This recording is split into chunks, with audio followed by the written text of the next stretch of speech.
Ladies and gentlemen, good morning. Bonjour, ni hao, buenos dias, salam alaikum, dobre utro. And I saw Portuguese is being interpreted, bon dia. I'm honored to open the 4th United Nations Global Compact Leaders Summit.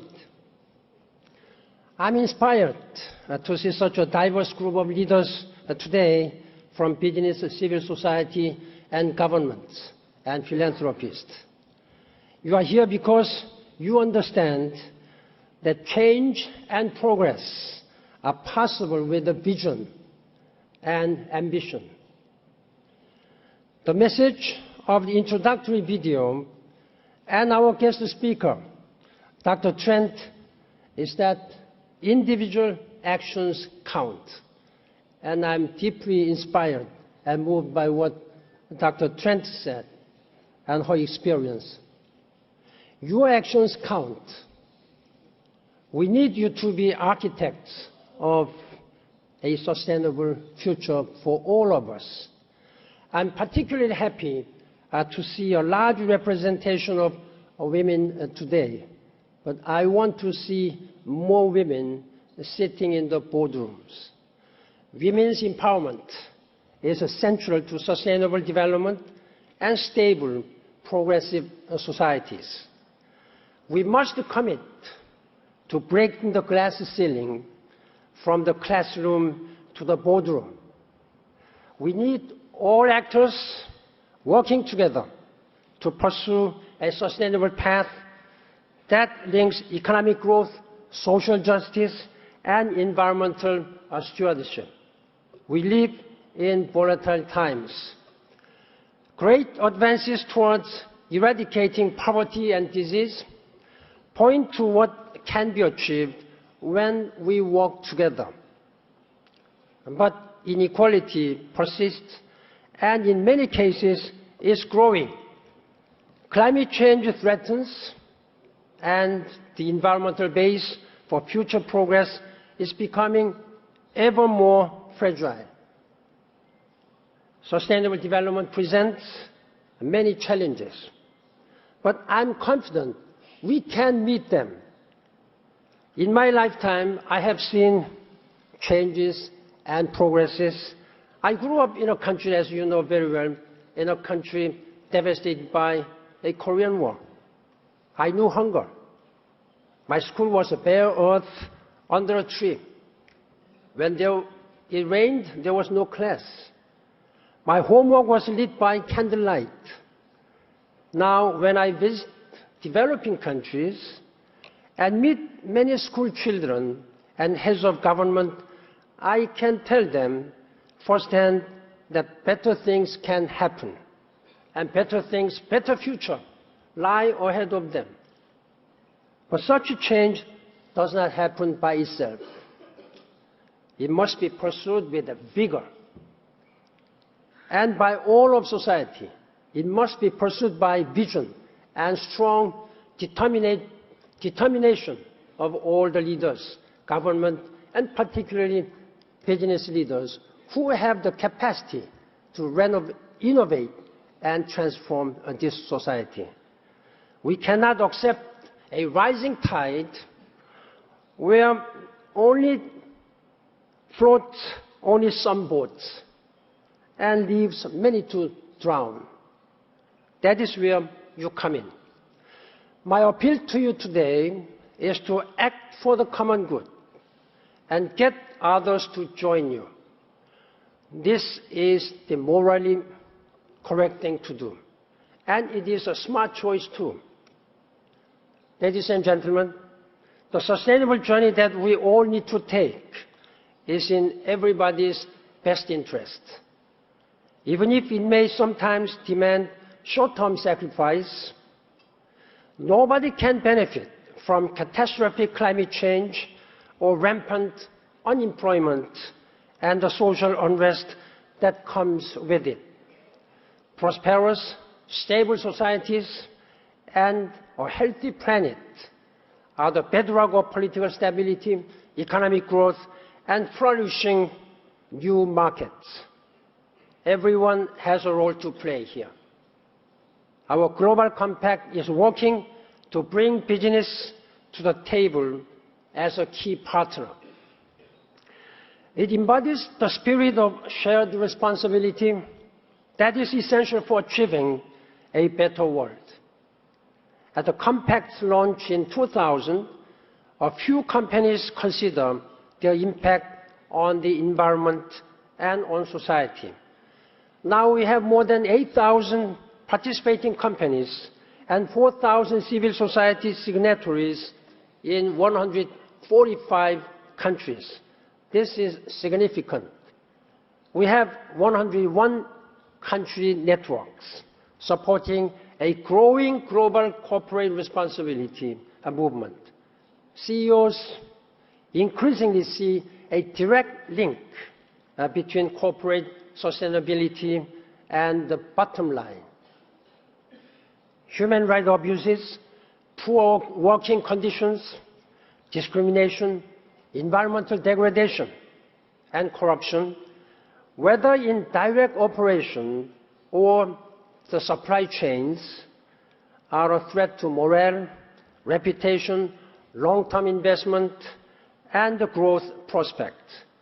Modern communication technology, combined with growing demands for transparency, make it harder for companies to flout laws and ignore public opinion.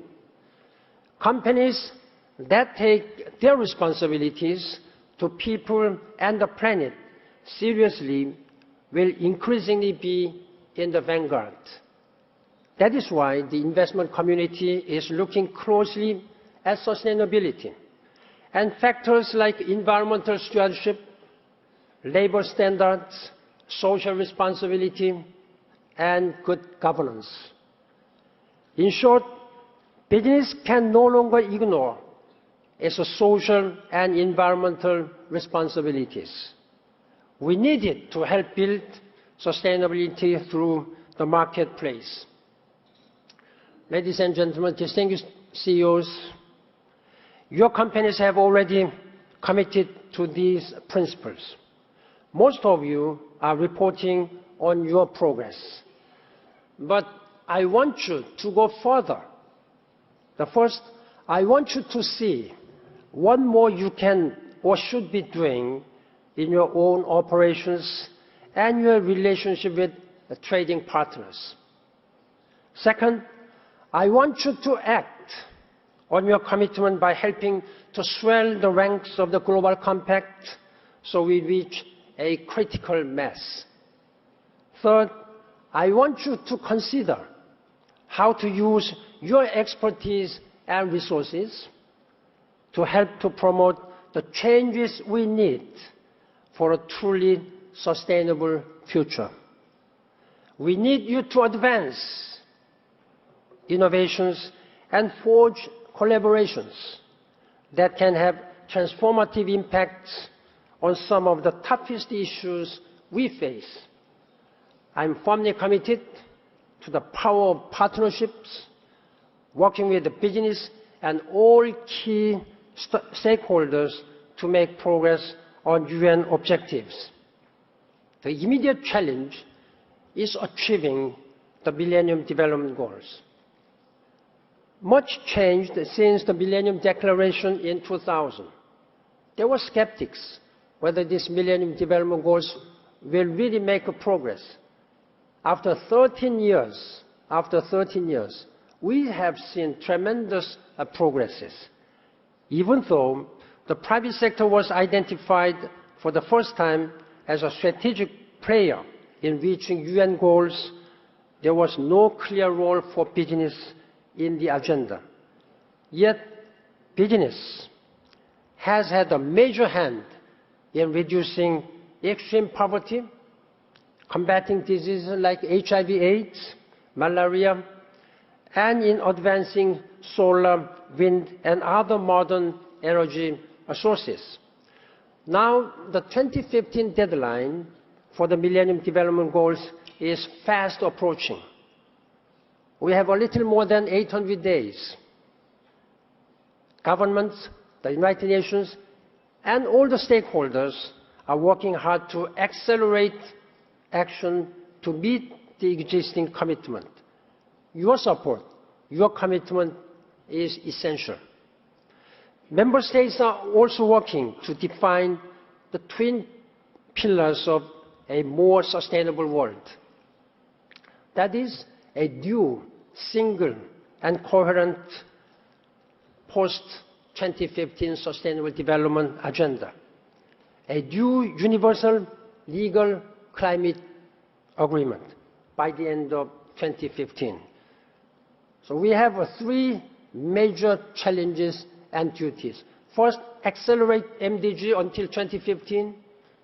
Then second, define post-2015 development agenda, sustainable development, and agree to a legally binding treaty on climate change by 2015.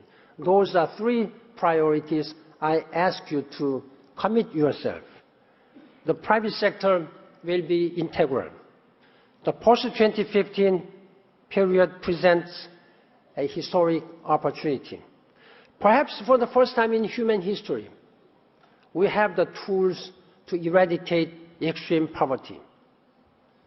In my report, A Life of Dignity for All, which I submitted to the General Assembly last week, ahead of next week, Thursday's a special event on the MDGs, I call for a single, coherent, and ambitious post-2015 agenda, articulated by one concise set of inspirational goals, as Sustainable Development Goals, which will be called SDGs.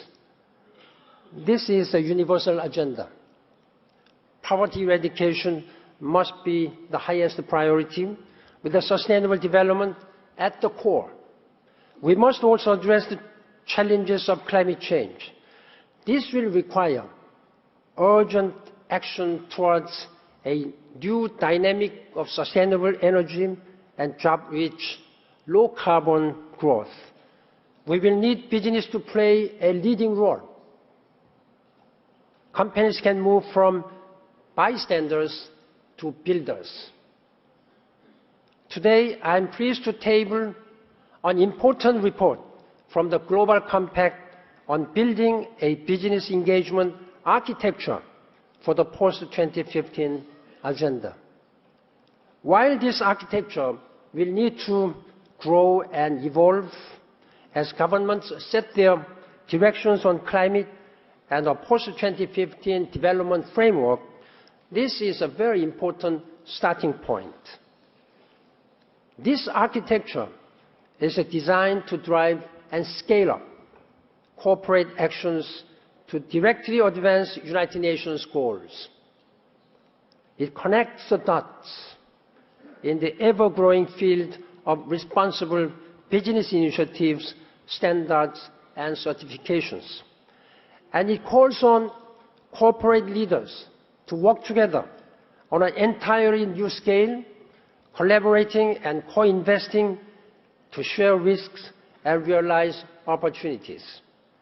The architecture report is also an open call to organizations, initiatives, and networks working globally to engage societies. I am pleased that the World Business Council for Sustainable Development and the Global Reporting Initiative have joined us. Today, as part of this effort, we will launch 3 new issue platforms on education, business for peace, and sustainable agriculture. We have seen how powerful such collaborative efforts can be. Our Caring for Climate and Women's Empowerment principles are the world's largest business action platform in their fields. These platforms and the entire direction suggested in the report can make a significant contribution to my priority objective to bolster the ability of the United Nations to advance our goals and mandates through a comprehensive multi-stakeholder partnership architecture. Your Majesty, distinguished business leaders, excellencies, ladies and gentlemen, the Global Compact has helped generate a major shift in corporate mindset in just 1 decade. Enlightened leaders are making sustainability a core part of business strategy. Today, I ask all of you to be architects of a better world. What once was a call to the founding members of the United Nations is now a rallying cry to business and civil society leaders everywhere. Help us to respond to the urgency of our global challenges and build a better tomorrow. Let us shape our future by ourselves with a strong commitment and right vision, global vision. And let us work together with the United Nations, with all members of Global Compact, to make this world better for all. And I count on your leadership, your commitment, and I thank you very much.